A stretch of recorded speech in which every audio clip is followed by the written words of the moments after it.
గారిని చంపేసి ఆయన కూడా పొట్టన పెట్టుకున్నారు అని నేను కాదంటారేమో. చంపేసిన వాళ్ళ వెనకాతలు పెట్టుకుని మీరే స్కెచ్లేసి మీరే ఇది చేసి మీరే చంపేసి మొత్తం పూలతో కప్పెట్టేసి వాళ్ళ కూతురు ఏదైతే వివేకానంద రెడ్డి గారి కూతురు వచ్చేటప్పటికి మొత్తం కుట్లు గిట్లు వేసి నీట్ గా అంతా క్లీన్ గా కడిగి పెట్టి మళ్ళీ యాక్టింగ్ చేస్తారు, ఇలా పడ్డారు అలా పడ్డారు అని చెప్పేసి.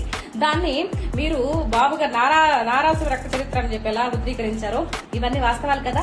మీరు అవాస్తవాలు కూడా వాస్తవాలుగా ముద్రీకరించి మీ పత్రికలు ఇష్టం వచ్చినట్టు రాస్తారు. కానీ ఇప్పుడు మేమేదన్నా మాట్లాడితే అది ఇది అని చెప్పేసి ఓ పెద్ద గొంతు వేసుకుని ఆ రోజు ఒకటి. అబ్బా ఏమి యాక్టింగ్! నిజంగా మన హోమ్ మినిస్టర్ గారి పెర్ఫార్మెన్స్ కంటే ఈ పులిసేత పెర్ఫార్మెన్స్ ఓ రేంజ్లో ఉంది. అసలు ఆస్కర్ లెవెల్ రా ఇది.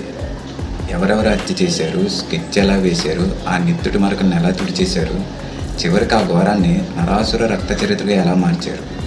ఇలా ప్రతి సీన్ని మన పులిసేత పోసుకొచ్చినట్లు క్లారిటీగా ఇచ్చేస్తుంది.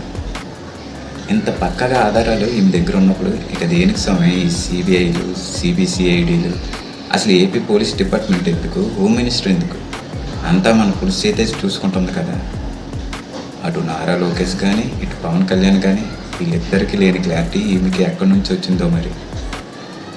కాబట్టి పోలీస్ డిపార్ట్మెంట్ వారు వెంటనే ఈ పులిసేత గారిని పిలిపించి ఈ వీడియోని మెయిన్ ఎవిడెన్స్కి పెట్టి విచారణ జరపాలి. ఒక మహిళ కాబట్టి గౌరవంగా ఒక మహిళా జడ్జి సమక్షంలోనే ఈమె నోటి వెంట ఆ అద్భుతమైన నిజాలు బయట తీయాలి. అప్పుడైనా వివేకానంద రెడ్డి గారి కూతురికి న్యాయం జరుగుతుందేమో చూడాలి.